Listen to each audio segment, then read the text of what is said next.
Hello, everybody. I'm Janet Benedict with Rockin' My Business, and you are on the Rockin' My Business show. We are doing a series of shows looking at entrepreneurs and what they're doing and bringing some really super relevant information to you. So I hope you enjoy them. None of them are overly long, and my co-host Sherry Simones, as I'll let her say hi to you. She's just standing by there in the wings. Hi, I Sherry. am. I'm ready. I'm ready to rock. Hi, everybody. So yeah, I'm excited too about these casual chats with local entrepreneurs and maybe not so local entrepreneurs since we're online and can be global. So yeah, really looking forward to it. And let's get started, Sharon. Let's rock this topic. All right, I'm Sharon Abrego with Mortgage Alliance, and I just wanted to touch base a little bit on what's happening in the market right now in terms of mortgages and lending in this pandemic world we're in. So first things first is there's been a lot of talk about rates, interest rates, what the Bank of Canada is doing, and how that affects, fixed rates versus variable rates. And right now we're seeing the rates are low, so now is a good time to buy. However, as a lot of people are laid off, these are uncertain times. So the housing market is starting to creep back up there, so we're seeing a little bit more movement on the mortgage side of things.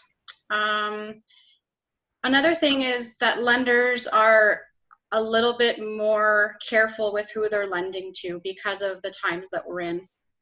So before, how it would work is you would submit an application for a mortgage for pre-approval, and we would put all the information in the system, including income, work history, any debts or liabilities and assets you might have.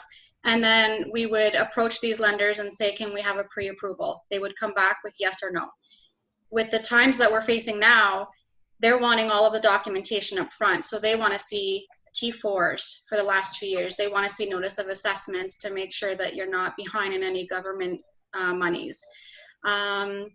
Job letters are being requested up front, and they have to be a current job letter as of that same week. And also recent pay stubs to show that you've been working. So these are a few of the things that are being affected by the pandemic in mortgages right now. Another thing is, yeah? To say that could be tough for a lot of people who are laid off and not working at this time, right? It is. Yeah. And I think that's also why they kind of did the mortgage deferral program as well, the government. So I was updated this morning on our Zoom call with head office. They are seeing 50% less deferral requests this month than last month. So it's a little bit of a good sign, showing that people are feeling a bit more comfortable with where they're at and that the economy is starting to return to normal. But those mortgage deferrals were a big thing as well to help people, by skipping a payment, and that it wouldn't affect their credit rating in the long run. So that's really helpful. Yeah. Also, another thing is, so we talked about the deferrals, and that is showing a good sign of the economy. So I do join in Zoom calls weekly with head office, as I had mentioned, so I can always provide updates to anyone looking to figure out if it's a good time and what to do with, say, their renewals or refinancing at this time as well, because that is also an option. And we're also seeing a lot of that activity happening right now as well. So people that don't necessarily want to take the deferrals, they're doing a refinancing instead. Right. So do you offer any free consultations or advice, or how does that work when people work with you? Oh, absolutely. My services are free. I can consult anyone free of charge. We'll take a look at your credit and see where we're at, and we'll go through your goals over 5-10 years and see what mortgage product will best suit your specific needs. So that's kind of where I stand different than any other banks out there, is that we don't necessarily try to fit a square inside a circle or a circle inside a square, right? We want to be able to mold that and accommodate every situation. And because I have access to 52 lenders, I'm able to find a mortgage product that can fit your needs. So the way that I get paid is by finder's fee from the lenders. So nothing comes out of the client's pockets whatsoever. That's great. Yeah. Great. And can I ask a question? Do you work with commercial and residential and farms, or what's your specialty? What's your niche?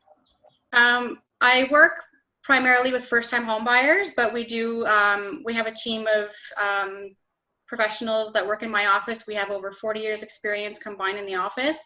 So we are able to help in any type of client. So any commercial or farmland or first-time home buyers or reverse mortgaging, anything like that. With first-time home buyers, because I know that's your niche and who you like to work with, are you finding they are more apprehensive about even wanting to look at a mortgage at this time? Yes and no. I think they're cognizant that because the rates are low, that works in their favor. Okay. And I do see where there is a little bit of apprehension in terms of bidding wars going on. So this has been something that's been going on for a couple of years now. And so we're finding a lot of first-time home buyers will kind of steer towards the new builds with the builders because there's not that competition of a bidding war. So they feel a bit more comfortable in that sense. But I think with the guidance of a mortgage agent and sitting down and looking at the whole financial scope, you can really decide what route is better for you and kind of go from there. Of course, of course. And this is, working with an individual such as yourself, a broker, it is much more advantageous than going to a bank where you're, nothing wrong with banks, but you don't get that personalized individual attention as much at a bank as you would with someone like yourself. That's right. Some of the things that set me apart from a bank would be, to start off, the hours that I work. So my hours are not banking hours. They're whatever hours my client needs them to be. So I can meet at 8 p.m. I can meet at 8 a.m. I can set whatever time schedule to accommodate my clients. Another thing are fees. Fees are a huge thing with banks. We get, fees monthly for our banking accounts. With a mortgage agent, those fees are paid by the lender. So there's not, like when you're doing a mortgage, sometimes there's fees to break out of a mortgage, and the banks really like to hit hard. There is a recent article, I think it was on CNN, about a lady that had to break out of her mortgage, and the bank that she was with had charged her $30,000 in penalties because it was a new mortgage. Wow. So yeah, so a bonus of being with a mortgage agent and working with one is that we know which lenders provide lesser penalties for something like that, depending on a situation, and we're able to steer away from those and kind of figure a mortgage product that doesn't do that to your pocket. Mm-hmm. Absolutely. Being able to meet at in the evening is a big advantage, I would say, to people, because I remember back when we were looking for a mortgage for a farm, my husband had to take time off work, and he owns his own business, and he was the machine operator. It was a big deal to get that time to go in, and he lost money just to go in to get papers signed and whatnot. So that's true. That's a big advantage, if you ask me, to working with someone like you. Yeah. Mm-hmm. And yep, go ahead. I was just going to say, how does that work now, getting papers signed because of the social distancing? Are you doing more online in that respect? Absolutely. So with any potential clients, we're interviewing and getting to know each other on Zoom calls and kind of getting to understand what their goals are and what I can provide them in the long run.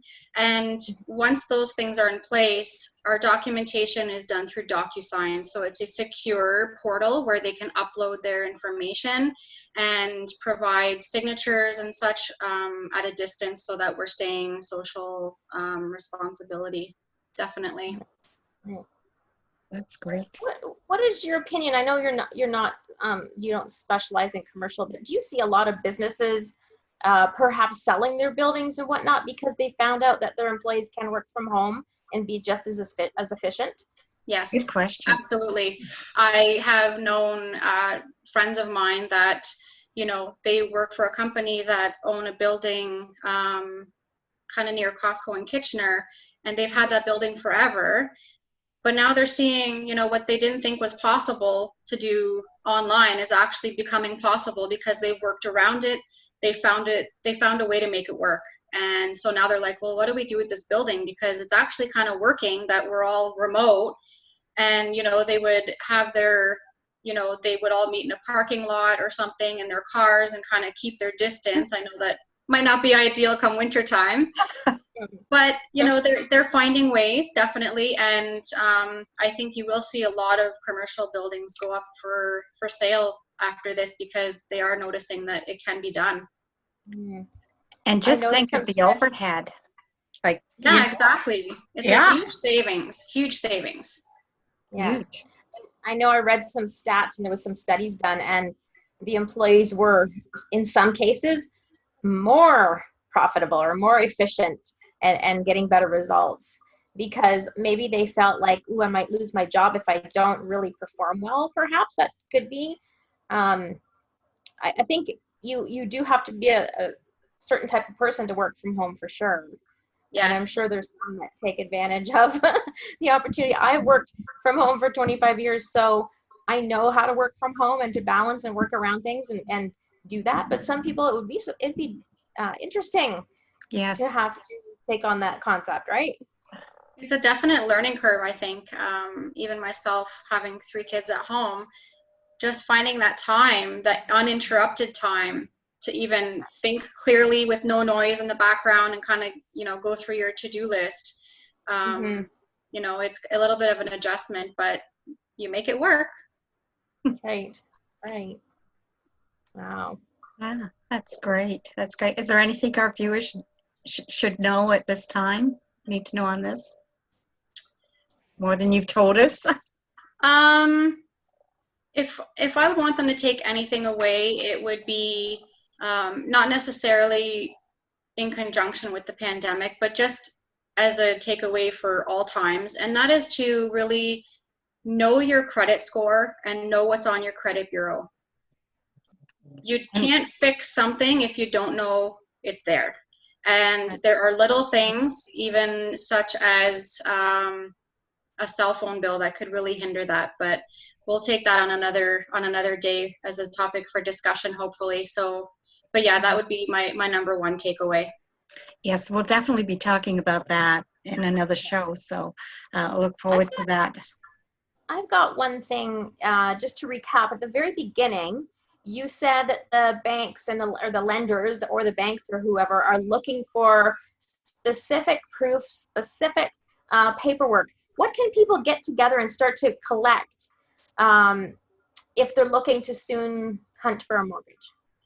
Okay, so it depends if they're current homeowners looking to sell their current property and go to some like upgrading, downgrading, whatever the case may be.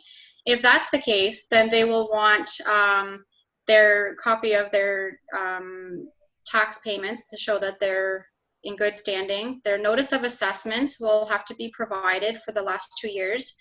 A recent pay stub, a job letter on company letterhead, and they're either their T4s for the last 2 years or their T1 generals if they're self-employed. So those will be the key documents to start us off. That's great, Sharon. This was really good. It was short and sweet, but some really good information. Yes. And thank you so much for being on the show. Janet, do you have anything to add, or us, Sharon? Well, we have one more question for Sharon.